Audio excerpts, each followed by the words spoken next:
Hi, everyone. Thank you for joining us today for Level Up with me, Lindy Pearson. Today, we are going to be talking about coaching and how it can be one of the best investments of your life. We're going to provide you with framework for a safe environment, explore your biggest fears, assist you in manifesting your dreams, support you in taking leaps of faith to build a bigger, brighter future. And you know what? There's no industry standards right now, so it's up to you to pick the right person.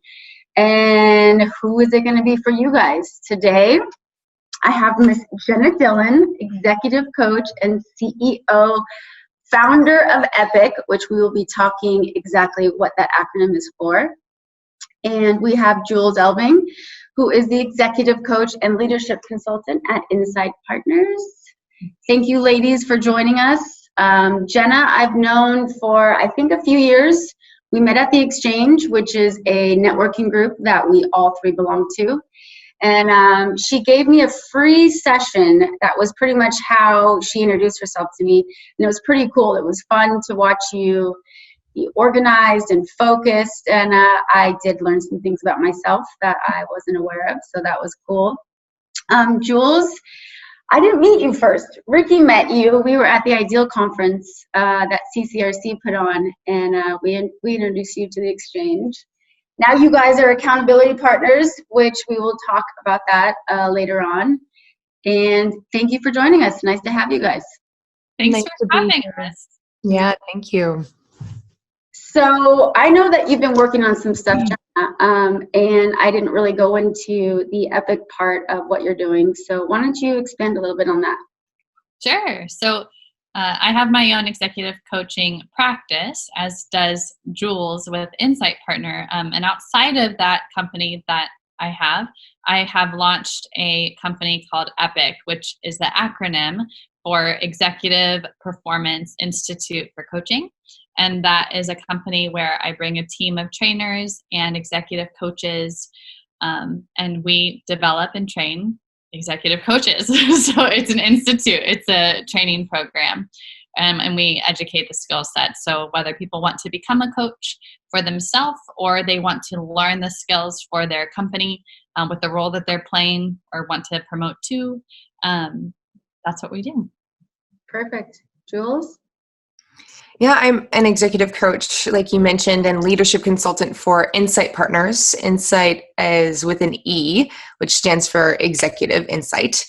And the whole purpose of why we do what we do is to bring some solace to emotionally reactive leaders.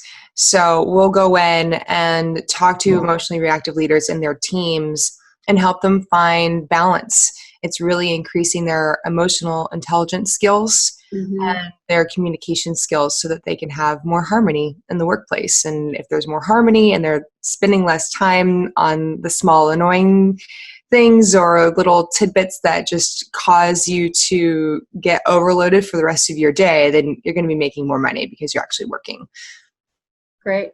When you say feelings, I always go to that woman side of things because we rule with our heart.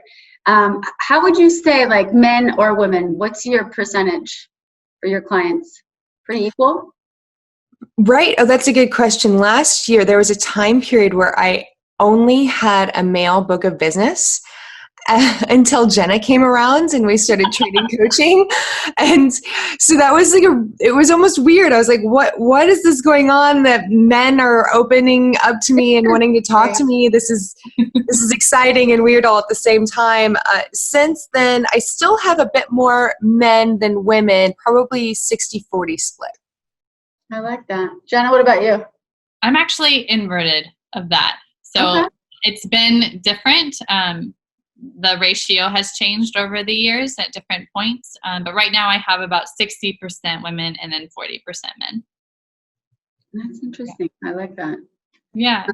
And when I first met you, Jenna, you were working for someone else at another company, and it wasn't long before you came to the Exchange meeting one day. I don't remember which chapter we were at. I feel like it was Sherman Oaks chapter.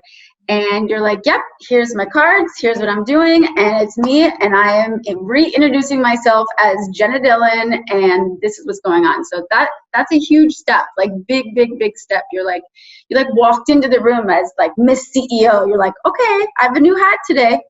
Remember, new hats. That might be a theme today in our. Some foreshadowing there. Yeah. So, how was success modeled for you? How did you get enough chutzpah, for lack of a better term, to just go out on your own, and especially now? Yeah, that's a great question. I actually ended up having several different models of success. So my parents were a really, and still are, I experienced them being a great team. I have two brothers and myself, and there was no help, like no extra nanny or any babysitters on a regular basis coming to help me and my brothers with extracurricular activities or homework. Like my parents worked full time and figured out how to make it work, and seeing them work hard and make that happen demonstrated to me that, okay, like I'm going to work hard to try to create the life that I want and the career that I want, and I get to design it however I want. So that was they were huge influences to me as a kid. And I think even now, I've been learning one of my strongest attributes in my character is determination. And I got a lot of passion. It's like overloading, every day. And so those are that like is what was the word you used, Lindy? The oomph, or I forget the word you used, but chutzpah. Yeah, there you go. It's like it's like a Yiddish. It's like a slang that like a lot of nerve, a lot of like a lot of motivation, and like I'm gonna do it. And and I think Jules, I'd love to hear if you've had this experience with coaching. But ever since I even hired a coach before knowing what coaching was, that was really how I got introduced to coaching. What I learned that it was a mindset process for me to go, I don't know if I can have A, B, C, and D to I'm going to figure out how, right? Like I'm going to figure out how to make that happen. I'm really curious to see how I can make blank happen. And so it was also that mindset shift that led me to be where I am now. I love that. So Jules, I feel like it's a little opposite for you. You have mentioned in the past something where you come from like success equals how much money do I make and how busy can I stay? And sometimes that is going to be taking you away from your family. That's going to be taking you away from your friends, or something that maybe other people value as success, like having friends or going out or being able to cook dinner and, sit down and have a family dinner, something, as opposed to being out of the home, traveling, or one of those, I hate to say this, but, high-powered corporate jobs. How did you make that switch? Oh, that's a good question. The model that I got was stay-at-home mom and dad that was gone 12 hours a day, every day. And so I saw how hard my dad worked. He's in real estate development. So there's all kinds of sales processes, you fully understand, Lindy, in your industry. And I thought that I had to be like a slave driver, like almost in my work ethic. And I thought that's what success meant. And so I went after that. That's what I thought I had to do. So I wore the pearls and the business suits, and I called it a monkey suit for a long time. And I did that. Pearls. Oh yeah. They're still hanging out in there in my closet.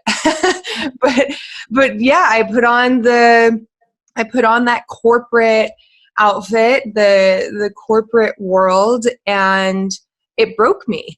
Like I wanted to have a life outside of that. So I just burned the candle on both ends. I was working 10, 11, 12 hours a day, and then going home and trying to have family life, as it were, with my, friends that I chose as family that I lived with. And eventually it didn't work for me. Like I became a person that I didn't like.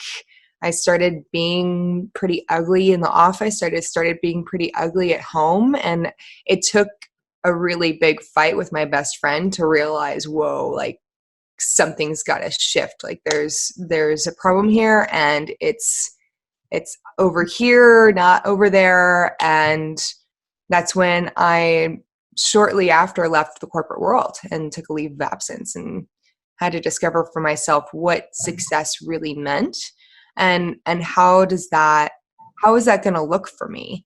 And one of them was success means doing the job that I would do for free. And so that's how I fell into coaching.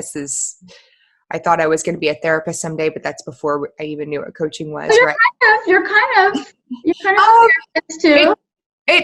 You're talking about some very vulnerable things. There's some very big differences between coaching and therapy. A common misconception for people, which is why coaching can be a little scary for people sometimes. Coaching's looking in the past, healing the past, and you kind of stay there, where coaching is looking in the future. It's starting from the present day going forward. Therapy is looking in the past. I think you mentioned coaching was looking in the past. Oh, thank you for correcting me. Yes, therapy is looking in the past, staying in the past, and coaching is looking into the future. Thank you for the correction, Jenna. Yeah, I can very much identify with that. My family, we have a family business. For those of you that don't know, my grandfather invented a line of drinks called Orange Bang, and that was definitely the first introduction to work and corporate life that I was in, and that company, very successful, but it lives in a box. And I did get a lot of those same feelings when I was there. I would just go into the office. If I really wanted to do something with my friends, who I called my family, I would literally go in the office. I wouldn't even look up. I would just do my stuff, get all my paperwork done, and sometimes I wouldn't even take a lunch. I'd just be like, "Can I leave an hour early?"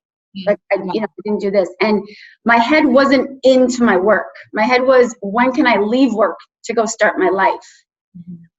So success has definitely, like, the model has definitely changed. I think like every decade, I think it's changed for me, because after I left working for my family, I pretty much left the corporate world to have kids. And, now my kids are, fast forward, both in high school, which I can't believe I can still say that. And I am working with my husband, and commercial real estate used to be really boring. And how would I ever even get into this job? And I have been able to make it my own, and I've been able to do the business development side of things and not do some of the boring side of things. That's actually exciting for Rick. Rick likes to do all that, and I like to do something else. And so it's really been a positive experience reemerging in the workforce. And I think that for me, one of the reasons why I wanted to have you guys here to talk to the listeners is that during a time like this, people are struggling. Offline, I was talking to Jenna about how I woke up this morning and it just kind of felt like Groundhog Day. The kids, I got to wake up, got to get them ready for school. Not like ready, but, like online, make sure the Zoom is going, all this stuff. It's just a lot. And then, to come into work, carry this, wear our many hats. Oh, you mean like this one? Nice.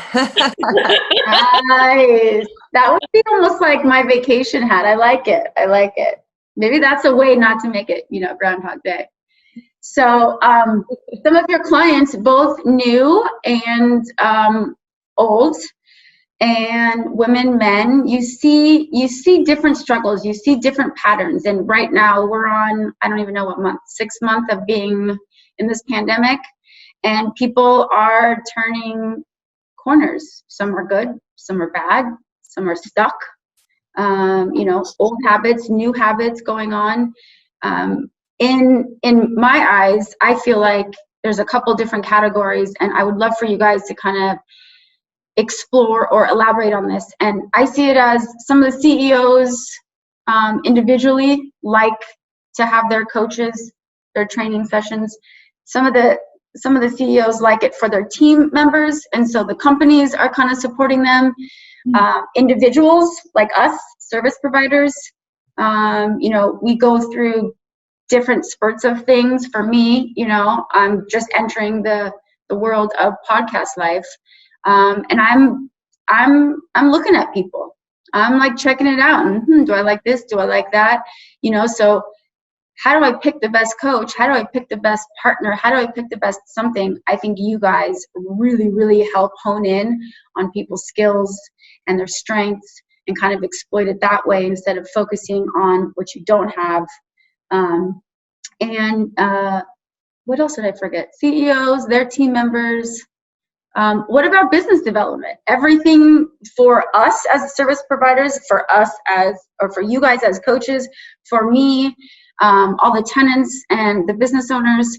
What's going on? Like, what do you guys see? What are some of the biggest struggles that maybe you can add, a little bit of light on some people who are going back and forth? Should I get a coach? Shouldn't I get a coach?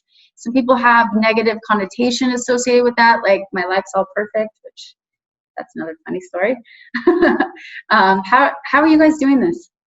What do you see? Go ahead, Jenna. Okay. So I'm seeing several things, but the first thing that comes to mind is, there's been a lot of what I call disruption this year, a lot of unpredictable, out of our control, unprecedented things. And thus we as humans learn to adapt. Like we're forced to adapt and figure out how to adapt.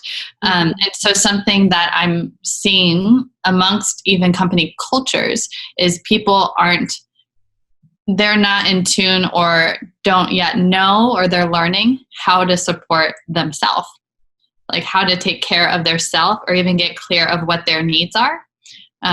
Because they weren't used to this much change or this much disruption. So there's that component along with what they had even originally wanted to hire me for. It's kind of like a double whammy, like all the contracts that I had prior to even the stay-at-home order. It's like, oh, we have this other dimension to work on now with everything that has been happening. So I would say that's been something that's really been present. With that, it's building taking away resistance, building having the ability to be agile, and building rigor or even resilience is something that I'm been working on quite a bit with both individuals and companies. I like that. That's important. That's important. Yeah. Jules, what do you see? Yeah, well, the whole world right now has been turned upside down. We're all kind of standing on our heads trying to figure this out. And because of that, our fuse for our reactivity has gotten about this big. So I like this. Keep going. I like this. So we're not sleeping very well. We're constantly being put in a place of stress. And so when you go back to hunter-gatherer times or like our ancestors, stress meant, oh my gosh, there's a tiger in front of me. Yeah, fight or flight mode, yeah. Fight or flight, exactly. So right now, our brains still think there's a tiger in front of us when it's our partners, our spouses, our children, saying something that just causes us to go into that mode. So we're constantly, a lot of us are constantly in this stress mode, which is that I'm facing a tiger, right? So it's how do we bring less stress into our lives? What are some practices that we can do to calm that down, right? It's expressing gratitude, it's journaling, it's meditating, it's disconnecting from technology, like limiting your intake from the news. If the news is stressing you out, then maybe cut that out a little bit. Like a little more Oprah in your life might be a good idea, right? So it's looking at those things in a different light. And like Jenna said, resilience is really the key word that in my viewpoint is what we're looking at right now. You can choose, and mindset's also a topic today. So you can choose to look at things in a very negative way.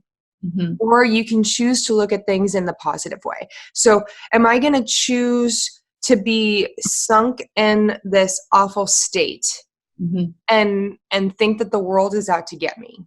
Or am I going to choose to go, wow, what an incredible learning lesson. And now I know what I don't want to do next time. and now I know how I want to feel, so I'm going to choose to feel that. Now, it may not, it sounds easier than it is. Mhm. So it may not be that graspable for you.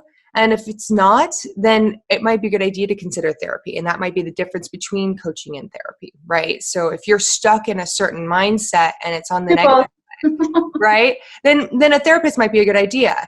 But if you're like, no, I really want to choose this, but I keep kind of jumping back and forth, then a coach might be a good idea for you to talk to, because that is someone that can help you with the mindset that you're looking to have. That's perfect. Yep. So I keep talking about all the different hats that we wear. And for this next segment, we are in the role play portion of the podcast. So for anyone out there who likes Burning Man, we most certainly do. And as you know, it's going to be a virtual event, just like everything else in this wonderful year of 2020. So we are going to be putting on our hat. And we are going to be asking some questions. Ooh.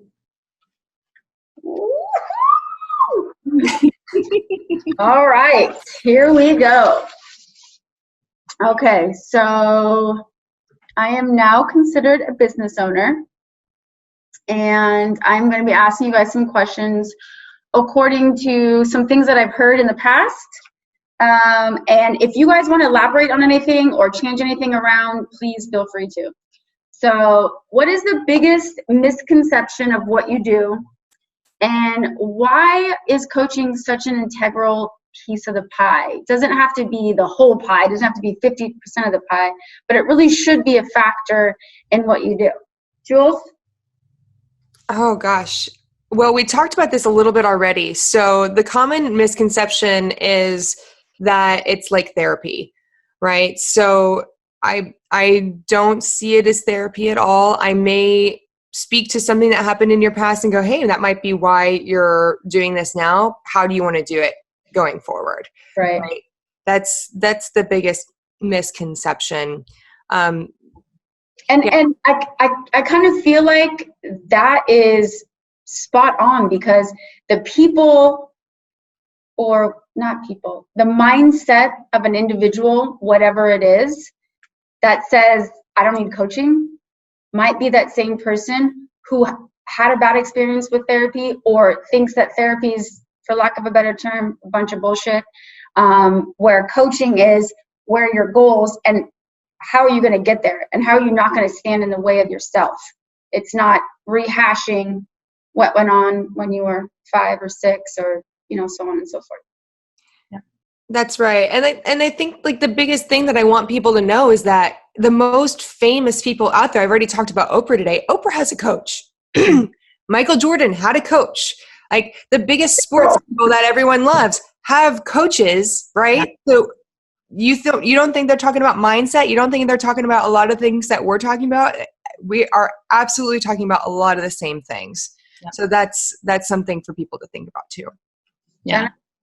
Yeah, just to piggyback, that was great, Jules. Just to piggyback on that, I think it's important to note, like, and at least for me, I'll speak to my training and the style in which I coach from, is there's really, it's more than just mindset. I like to say, someone's most authentic leadership style is reflected by how they treat themselves, right? So yes, there is a component to mindset, absolutely, but there's a way that coaches connect the dots to how it actually impacts the results and the strategy, and not just what they do, but how they do it.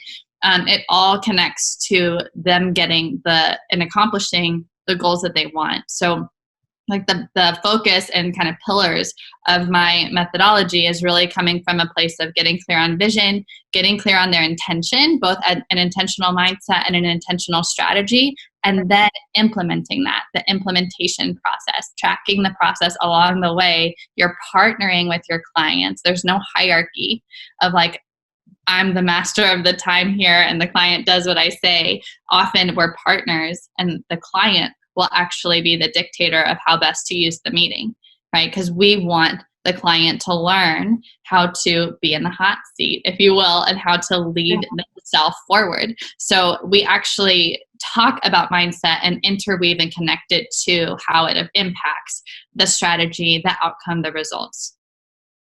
Perfect. So next one, what are you hearing most from your clients, and how are you guiding these individuals and setting them up for success?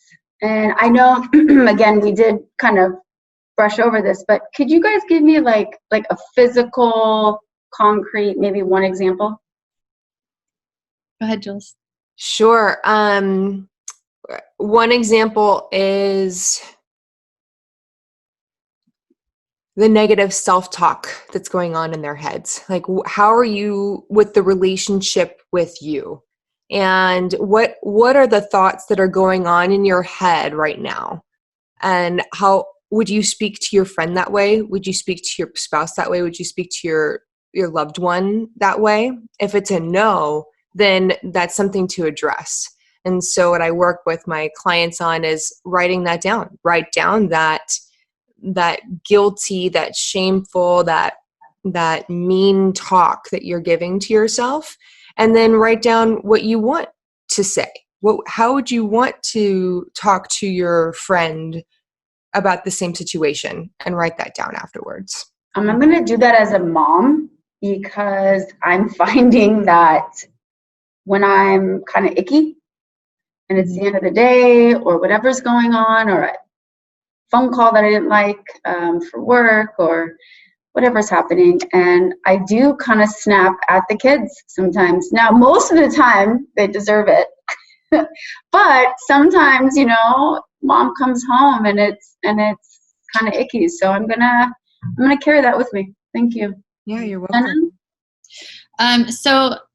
One of the things that I actually was realizing, it's not just in one of my clients, it's in several right now, but obviously their situation or what they're, the scope of what they're up to is different. There's been, and it goes in line with what I mentioned around leadership style and even developing someone's leadership style is, I find the more I have these conversations with people, the more rare I find people have these types of conversations, because yes, we are looking at their business or career, and yes, we are looking at very practical, tangible, measurable outcomes. But at the same time, underneath all of that is really looking at who they are and how they're not just developing and transforming or reinventing what's possible in their results, they're reinventing themselves. And so often I have I have several clients right now, it's like to them, they play and are a very different person as a parent, as a sibling, as a friend, than they are at work. And many different hats. Wearing different hats. And it's a matter of them reinventing themselves so that not only can they get clear of who really are they, but more importantly, who do they want to be? And how can they actually have this cohesive, authentic, transparent, and honest person to themselves and to the people around them, where they're living their life better and more effectively for themselves and for the people around them. Right? Yeah, absolutely. This is also something that is important to me. And the next question is, companies traditionally have paid for their employees to have a coach. I have always loved the companies that have done this. I think it's so important. I love being in meetings or networking events. Again, this is 6 months ago, but where someone says, "Oh, I was talking to my coach," and da da da da. They're comfortable. Their coach is helping them. It's a very positive role for both parties involved. And now it's like people are in the office. People are doing things virtually. You look at us right now. We're doing podcasts on Zoom. What's happening now?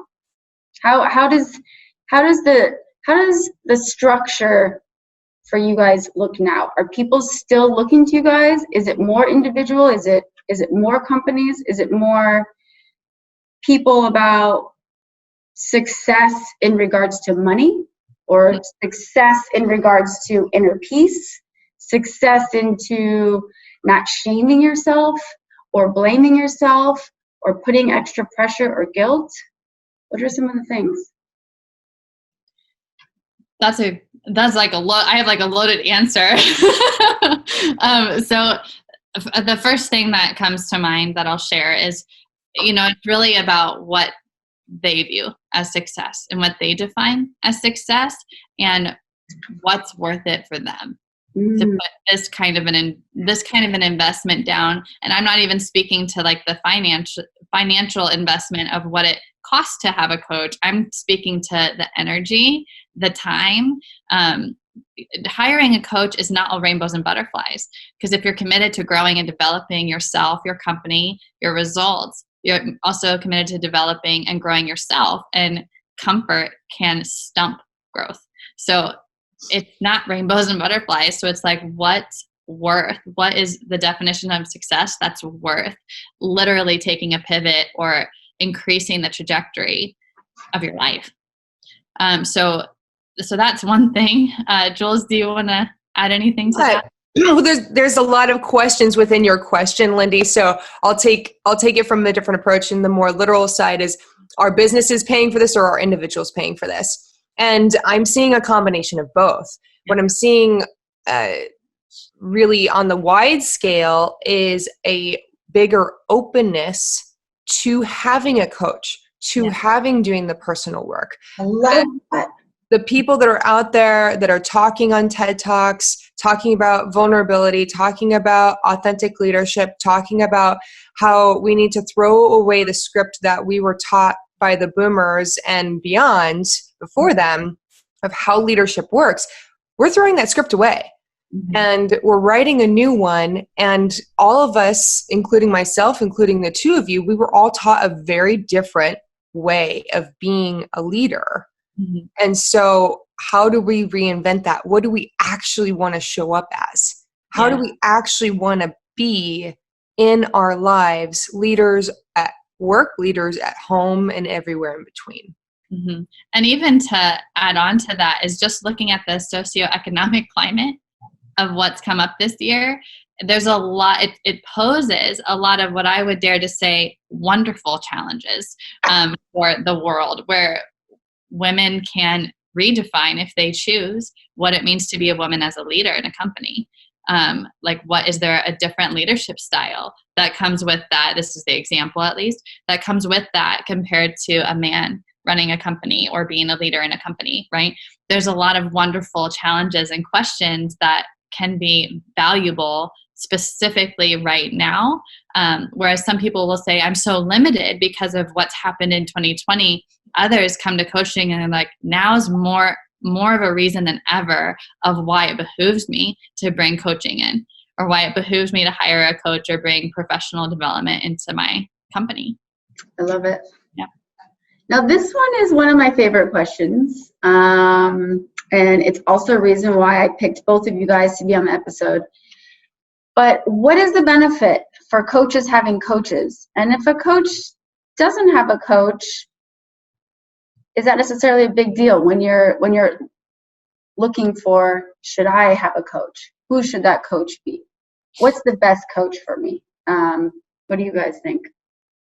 Yeah, I'll speak to that. I would say there's a big red flag waving if you're talking to a coach that doesn't have a coach. Like, you want to be working with someone that's doing the work themselves.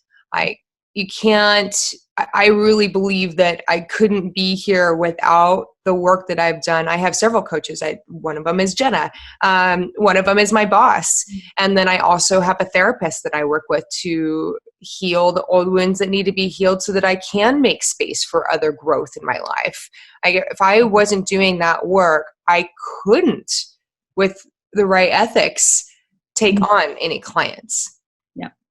Yeah, I see it as in line with Jules. I agree. I see it as an integrity piece. Like, if we're not willing to continue doing the work that we are advocating for, then what does that say about us? If we're not practicing what we're preaching, we're stumping our own growth, and knowing ourselves and the way that we're wired and how we even hold ourselves back, that I wouldn't want to not be aware of that, because I could then unintentionally be bringing that in to my own coaching sessions with my clients and then limiting them, right? And so there's all these different reasons of not just making sure that we're grounded and we're taking care of ourselves, but we're actually giving the best service possible by being able to know ourselves, to remove our filters, our biases, and really serve a company, clients, teams powerfully.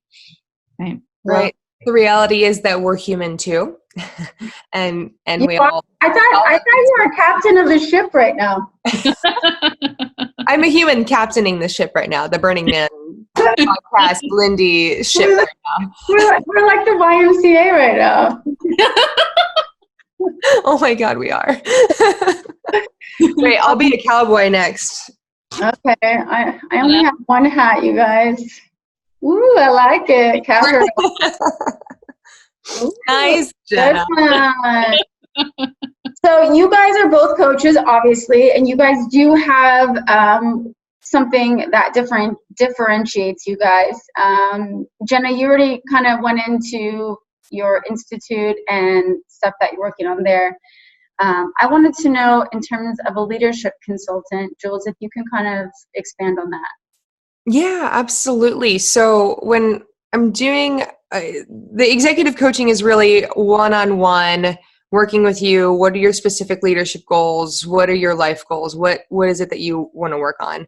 When I'm working with a team, the consulting side of things is going to look a little bit more like training. So how are you communicating with each other? It's bringing in common language for an organization or a team to be able to communicate on the same level. Go, okay, I'm noticing that the person's being a little passive aggressive. So I'm going to act and behave a little bit differently and ask them, what's going on for you? Like, what is there something that I said that upset you, and approach it a little bit differently than you might with someone that was angry. You know, like it's figuring out the little nuances between those two things. I'm going to teach people the basics of emotional intelligence, for example. So it's training. And then also the other consulting piece is working on the team level on their goals. So what does the team want? Are you an individual leader, or are you a group of leaders that is looking towards making next steps as a unit? Mm-hmm. And I would even say that there's different executive coaches that will have different settings and spaces to work with people, whether it's a team of people in a group coaching, or to what Jules was saying, when we do webinars or trainings and workshops that are interactive with different departments or companies. And then there's the one-on-one coaching, where it's more of a presentation and it's a keynote speech, you know. So a variety of different ways we're able to bring and educate really applicable concepts and methodologies. I love it. All the work that you guys do, I think, is so important. And I think, if anything, during a time where people are, you know, a little bit, I don't know, leery or living in fear, not necessarily from past or future, just for what's going on right now with us, and being able to be vulnerable and transparent and figure out exactly what the path is you want to go on, I think it saves you so much grief and so much time, so you can be productive, as opposed to going like, you know, flip flop, fish out of water. Today I'm going to be this person, tomorrow I'm going to wear this hat, you know, this, that, just to be more organized with your life, because we're only here for a certain amount of time. So let's not have fun while we're here, right? So through all of this, you do need to have your game hat on, your superpowers, your inspiration. Oh, we got a hat change. Got a hat change. Game hat. I'm gonna start with you again, Jules, because you have said something that is one of my favorites, and I mentioned earlier or previously. I think I might want to put this on my business card. And you wrote social chameleon with very strong natural empathy skills. And I think that is a perfect way to describe you guys. Tell me more. Well, I'll tell you how it came. So big kudos to my family. I'm fourth generation to a town called Modesto in Central California.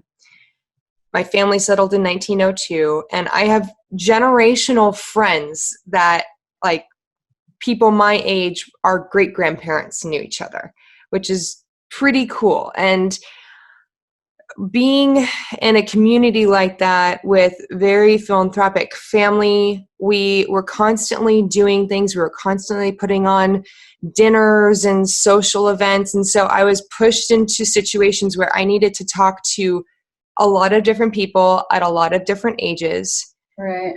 And it gave me this superpower of being able to talk to anyone about anything, whether they were 2 or 92 years old. And I would enjoy myself in the process. Yeah. And the empathy is definitely something that came from my mom.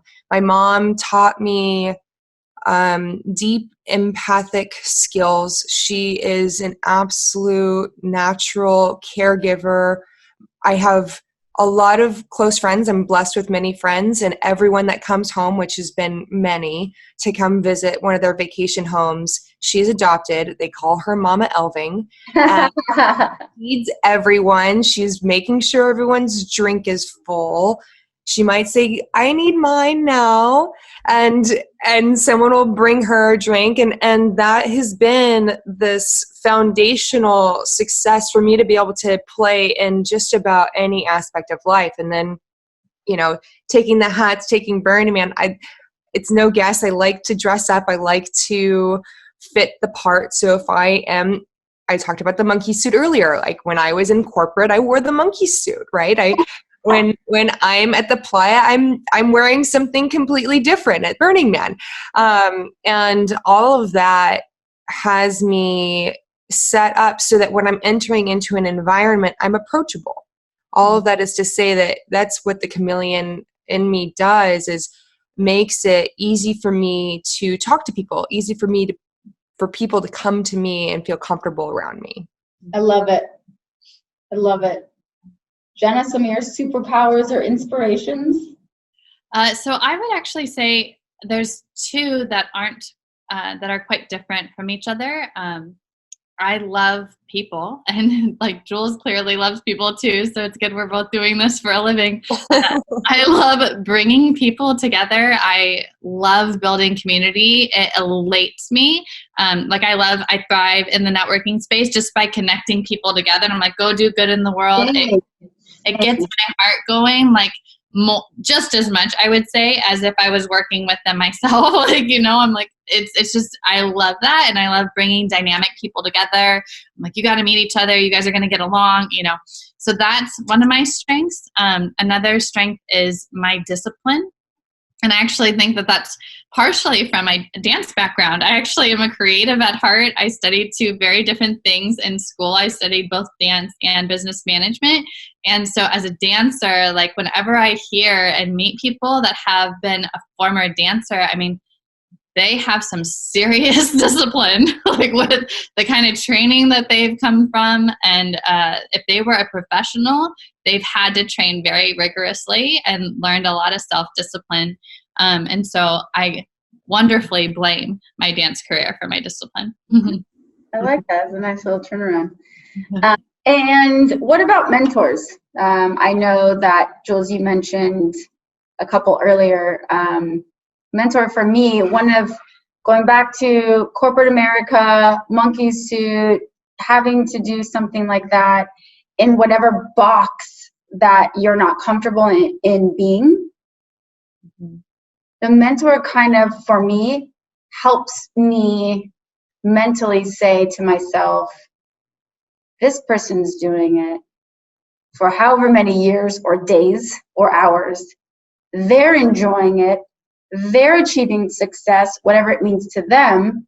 So my mentors help me know I'm on the right road. They give me really good ideas. I love reading books by someone like Keith Ferrazzi. He's so big in relationship building. And again, just like you guys, I'm a people person. I like to be out there talking, figuring it out. What are some of our tenants' needs? And, you know, back in the day, cold calls were something that brokers, such as myself, would do all day long. And that to me sounds terrible. I think that sounds terrible to a lot of people, having to cold call all day. So I'm choosing to take relationships. And without my mentors, I think it would be really hard for me. I think the road would be very bumpy, and I don't know if I would have the same outcome. So what are some mentors for you guys? So I know you're on that side too for me. So we got each other. So I have an advisory board, and I have intentionally created a range of different people from different backgrounds. I love surrounding myself with people who are far better at things than I am, because I know there's still a lot for me to learn. So both through my advisory board, and this might be interesting to some if they don't do this, a lot of the friends that I have that are in my inner circle, I kind of have innately, like perhaps even unintentionally at the beginning, been drawn to them because they're better at, and I respect them or admire them for a different quality than the other. You know, and so in a lot of ways, some of my closest friends are my mentors, and they might not even know it. But someone that I really love mentioning is my father, actually. He's not only on my advisory board, but he's now working in Epic as a trainer. And so that's cool. Yeah. And so Really we have these very different hats that we can flip and trade and switch with. And it's such a cool experience to have my father, who's known me my whole life, not only see me develop to where I am now, but to see him in a completely new light, not only just as an adult, but see us grow in various hats together. Yeah. So that's, you know, and it's such a gift, and I learn a lot from him. Perfect. Well, that's it. That's the last of our questions. And I want to thank you guys for being on the show and for wearing many different hats throughout life. I feel like you do that no matter what you're doing. You're at work, you're at home, you're at the playa. Maybe a vacation soon will happen for all of us in this working from home experiment. That would sure be nice. But Could I share my role models before we close? Please. Yeah. Is that okay? Oh, sorry. That's okay. I just wanted to take the opportunity. You know, Jenna, my dad obviously was the original role model. I got my work ethic from him. So that is how I got into where I was before. Currently, my boss is my biggest role model, and I'm really grateful to call him a dear, dear friend. In addition to that, a confidant. My partner, Daryl, I learn from him every single day something new. And then, gosh, my mom's a role model with how she models community and how she loves everyone. And then the aspiration, Brene Brown is just so incredible. That is, I like her too. The dream to completely dare to lead and lead with vulnerability is such a beautiful thing. So I wanted to add that in before you went into the next. I'm sorry. Okay. No, thank you. That's okay. But all I was going to say was just thank you guys for your time and for your expertise and for opening up and for really, the whole point of this is to allow other people a safe space to listen to other people, their journeys, and their journey isn't a destination. It is, years upon years of life, work, kids if you have it, a spouse or a significant other, and just being successful. So no matter what the world throws you, like a crazy pandemic that was not on my 2020 calendar, we're ready for it. We're still going to thrive. We're still going to achieve a level of success. And you guys and all your insight is amazing and beautiful. And thank you again for tuning in to Level Up with me, Lindy Pearson. And I hope you guys have a great rest of your day. Thanks, ladies. Thank you. you.